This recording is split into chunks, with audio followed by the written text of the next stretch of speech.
Was that Grace Poole? And is she possessed with a devil? Thought I. Impossible now to remain longer by myself. I must go to Mrs. Fairfax. I hurried on my frock and a shawl. I withdrew the bolt and opened the door with a trembling hand. There was a candle burning just outside, left on the matting in the gallery. I was surprised at this circumstance, but still more was I amazed to perceive the air quite dim, as if filled with smoke, and while looking to the right hand and left, to find whence these blue wreaths issued, I became further aware of a strong smell of burning. Something creaked. It was a door ajar, and that door was Mr. Rochester's, and the smoke rushed in a cloud from thence. I thought no more of Mrs. Fairfax. I thought no more of Grace Poole or the laugh. In an instant I was within the chamber. Tongues of flame darted round the bed. The curtains were on fire. In the midst of blazing vapour, Mr. Rochester lay stretched motionless in deep sleep. "Wake! Wake!" I cried. I shook him, but he only murmured and turned. The smoke had stupefied him. Not a moment could be lost. The very sheets were kindling. I rushed to his basin and ewer. Fortunately, one was wide and the other deep, and both were filled with water. I heaved them up, deluged the bed and its occupant, flew back to my own room, brought my own water jug, baptized the couch afresh, and by God's aid, succeeded in extinguishing the flames which were devouring it. The hiss of the quenched element, the breakage of a pitcher which I had flung from my hand when I had emptied it, and above all, the splash of shower bath I had liberally bestowed, roused Mr. Rochester at last. Though it was now dark, I knew he was awake, because I heard him fulminating strange anathemas at finding himself lying in a pool of water. "Is there a flood?" he cried. "No, sir," I answered, "but there has been a fire. Get up, do, you are drenched now. I will fetch you a candle." "In the name of all the elves in Christendom, is there Jane Eyre?" he demanded. "What have you done with me, witch, sorceress? Who is in the room besides you?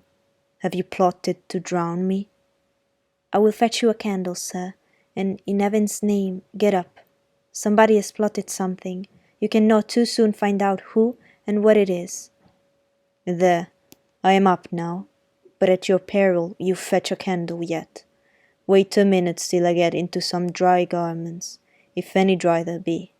Yes, here is my dressing gown. Now run." I did run. I brought the candle which still remained in the gallery. I took it from my hand, held it up, and surveyed the bed, all blackened and scorched, the sheets drenched, the carpet round swimming in water.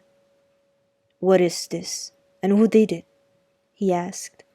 I briefly related to him what had transpired, the strange laugh I had heard in the gallery, the step ascending to the third story, the smoke, the smell of fire which had conducted me to his room, in what state I had found matters there, and how I had deluged him with all the water I could lay my hands on. He listened very gravely. His face, as I went on, expressed more concern than astonishment. He did not immediately speak when I had concluded. "Shall I call Mrs. Fairfax?" I asked. "Mrs. Fairfax? No. What the deuce would you call her for? What can she do? Let her sleep unmolested." "Then I will fetch Leah, and wake John and his wife." "Not at all. Just be still. You have a shawl on? If you are not warm enough, you may take my cloak yonder. Wrap it about you, and sit down in the armchair there. I'll put it on. Now, place your feet on the stool, to keep them out of the wet. I am going to leave you a few minutes. I should take the candle. Remain where you are till I return. Be as still as a mouse. I must pay a visit to the third story. Don't move, remember, or call anyone." He went. I watched the light withdraw. He passed up the gallery very softly, and closed the staircase door with as little noise as possible, shut it after him, and the last ray vanished. I was left in total darkness. I listened for some noise, but heard nothing. A very long time elapsed. I grew weary. It was cold in spite of the clock. And then I did not see the use of staying, as I was not to rouse to the house. I was on the point of risking Mr. Rochester's displeasure by disobeying his orders, when the light once more gleamed dimly on the gallery wall, and I heard his unshod feet tread the matting. I hope it is he, thought I, and not something worse. He re-entered, pale and very gloomy. I have found it all out, said he, setting his candle down on the washstand. It is as I thought. How, sir? He made no reply, but stood with his arms folded, looking on the ground. At the end of a few minutes, he inquired in rather a peculiar tone, I forgot whether you said you saw anything when you opened your chamber door. No, sir, only the candlestick on the ground. But you heard an odd laugh. You have heard that laugh before, I should think, or something like it. Yes, sir, there is a woman who sells here, called Grace Poole. She laughs in that way. She's a singular person. Just so, Grace Poole. You have guessed it. She is, as you say, singular. Very. Well, I shall reflect on the subject. Meantime, I am glad that you are the only person, besides myself, acquainted with the precise details of tonight's incident. You are no talking fool. Say nothing about it. I will account for this state of affairs. And now, return to your own room. I should do very well on the sofa in the library for the rest of the night. It is near 4. In 2 hours the servants will be up. Good night, then, sir, said I, departing.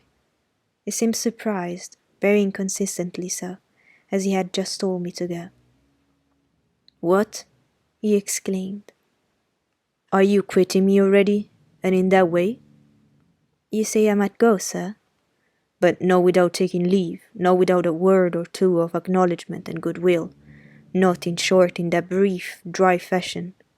Why, you have saved my life, snatched me from a horrible and excruciating death, and you walk past me as if we were mutual strangers.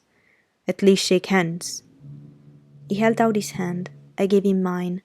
He took it first in one, then in both his own. You have saved my life. I have a pleasure in owing you so immense a debt.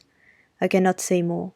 Nothing else that as being would have been tolerable to me in the character of creditor for such an obligation. But you, it is different. I feel your benefits no burden, Jane. He paused, gazed at me. Words almost visible trembled on his lips, but his voice was checked. Good night again, sir. There is no debt, benefit, burden, obligation in that case. I knew, he continued, you would do me good in some way at some time. I saw it in your eyes when I first beheld you. Their expression and smile did not strike the light to my very inmost heart, so for nothing. People talk of natural sympathies. I have heard of good genii. There are grains of truth in the wildest fable. My cherished preserver. Good night. Strange energy was in his voice, strange fire in his look. I am glad I happened to be awake, I said, and then I was going. What? You will go? I am cold, sir. Cold? Yes. And standing in a pool. Go then, Jane, go. But he still retained my hand, and I could not free it. I bethought myself of an expedient. I think I heard Mrs. Fairfax move, sir, said I. Well, leave me. He relaxed his fingers, and I was gone. I regained my couch, but never thought of sleep. Till morning dawned, I was tossed on a buoyant but unquiet sea, where billows of trouble rolled under surges of joy. I thought sometimes I was beyond its wild waters ashore, sweet as the hills of Beulah, and now and then a freshening gale wakened my hope, bore my spirit triumphantly towards the bourne. But I could not reach it, even in fancy. A counteracting breeze blew off land and continually drove me back. Sense would resist delirium, judgment would warn passion. Too feverish to rest, I rose as soon as day dawned.